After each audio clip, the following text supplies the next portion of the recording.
ಎಲ್ಲರಿಗೂ ನಮಸ್ತೆ. ಎಲ್ಲರೂ ಹೇಗಿದ್ದೀರಾ? ನಾನು ಇವತ್ತು ಮತ್ತೊಂದು ಹೊಸ ವಿಷಯನ ತೊಗೊಂಡು ಬಂದಿದ್ದೀನಿ, ರೇಷನ್ ಕಾರ್ಡ್ ಬಗ್ಗೆ. ಏನು ರೇಷನ್ ಕಾರ್ಡ್ ಬಗ್ಗೆ ಹೇಳ್ತಿದ್ದಾಳೆ ಅಂತ ತಿಳ್ಕೊಂಡು ಕ್ಯೂರಿಯಾಸಿಟಿ ಎಲ್ಲರಿಗೂ ಇದ್ದೇ ಇರುತ್ತೆ. ಸೊ ಹಾಗಾಗಿ ಈ ವಿಷಯನ ನಾನು ನಿಮಗೆ ಹೇಳೋಣ ಅಂತ ತೊಗೊಂಬಂದೆ.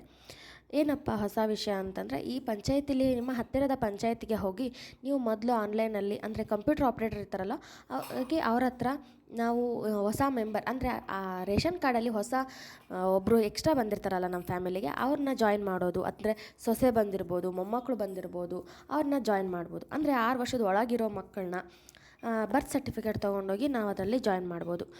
ಮತ್ತು ನೀವು ರೇಷನ್ ಕಾರ್ಡ್ಗೆ ಅಪ್ಲೈ ಮಾಡ್ತೀರಾ ಅಂತಂದರೆ ಫಸ್ಟು ನಿಮ್ಮದು passport size photos, Aadhaar card, ಆ ಆಧಾರ್ ಕಾರ್ಡ್ಗೆ ನಿಮ್ಮ ಫೋನ್ ನಂಬರ್ ಲಿಂಕ್ ಇದೆಯೋ ಇಲ್ವೋ ಅದನ್ನೆಲ್ಲದನ್ನು ಚೆಕ್ ಮಾಡಿಕೊಂಡು ಹೋಗಿ ಅಪ್ಲೈ ಮಾಡಿ.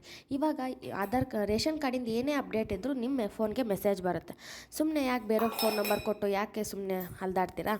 ಸೊ ಹಾಗಾಗಿ ಎಲ್ಲ ತಲೂ ನಿಮ್ಮ ಫೋನ್ ನಂಬರ್ನ ನೀವು ಕೊಡೋದನ್ನು ಅಭ್ಯಾಸ ಮಾಡ್ಕೊಳ್ಳಿ. ಏನಕ್ಕೆ ಫೋನ್ ನಂಬರ್ ಅಭ್ಯಾಸ ಮಾಡ್ಕೊಳ್ಳಿ ಅಂತ ಹೇಳ್ತಾಳೆ ಅಂತ ಅಂದ್ಕೊಂಡಿದ್ದೀರಾ?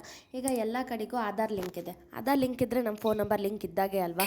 ಸೊ ಹಾಗಾಗಿ ಫಸ್ಟ್ ಆಧಾರ್ ಕಾರ್ಡನ್ನ ಲಿಂಕ್ ಮಾಡ್ಕೊಳ್ಳಿ. ಆಧಾರ್ ಕಾರ್ಡಲ್ಲಿ ನಿಮ್ಮ ಫೋನ್ ನಂಬರ್ನ ಲಿಂಕ್ ಮಾಡ್ಕೊಳ್ಳಿ. ಹಾಗೆ ರೇಷನ್ ಕಾರ್ಡಲ್ಲೂ ನಿಮ್ಮ ಆಧಾರ್ ಕಾರ್ಡನ್ನ ಲಿಂಕ್ ಮಾಡಿ ಅಂತ ಹೇಳಿ ಅವ್ರು ಲಿಂಕ್ ಮಾಡ್ತಾರೆ. ಮತ್ತು ಈಗಿನ ಹಳೆಯ ಆಧಾರ್ ಕಾರ್ಡ್ಗೂ ನಾವು ಹೋಗಿ ಲಿಂಕ್ ಮಾಡಿಸ್ಬೋದು. ಮತ್ತು ಏನಪ್ಪ ಹೊಸ ವಿಷಯ ಅಂತಂದರೆ, ನಮ್ಮ ಮನೆಯಲ್ಲಿ ಮೇನ್ ಇರ್ತಾರಲ್ವ ಯಜಮಾನರು, ಆ ಯಜಮಾನರು ತೀರ್ಕೊಂಡಿರ್ತಾರೆ. ಮತ್ತು ಆ ಪ್ಲೇಸ್ಗೆ ಇನ್ನೊಬ್ಬರನ್ನ ನಾವು ಜಾಯಿನ್ ಮಾಡಬೇಕಲ್ವ. ಅಂದರೆ ಅಪ್ಪ ಇದ್ದರೆ ನೆಕ್ಸ್ಟ್ ಅಪ್ಪ ತಿರ್ಕೊಂಡಿದ್ರೆ ಅಮ್ಮನ್ನ ಜಾಯಿನ್ ಮಾಡ್ತಾರೆ, ಇಲ್ಲ ಮಗನ್ನ ಜಾಯಿನ್ ಮಾಡ್ತಾರೆ ಆ ಹೆಸರಿಗೆ. ಅಂದರೆ ಮನೆ ಯಜಮಾನ ಅಂತ ರೇಷನ್ ಕಾರ್ಡಲ್ಲಿ ಅವ್ರನ್ನ ಮೇನ್ ಅಂತಂದು ಇಡ್ತಾರೆ ಅಲ್ವಾ. ಸೊ ಹಾಗಾಗಿ ನೀವು ಅದನ್ನು ಮಾಡಿಸ್ಬೇಕು ಅಂದರೆ ಈ ರೇಷನ್ ಕಾರ್ಡಲ್ಲಿ ಅಪ್ಲೈ ಮಾಡ್ಬೋದು ಅಲ್ವಾ. ಈ ರೇಷನ್ ಕಾರ್ಡಲ್ಲಿ ನೀವು ಅಪ್ಲೈ ಮಾಡಿ.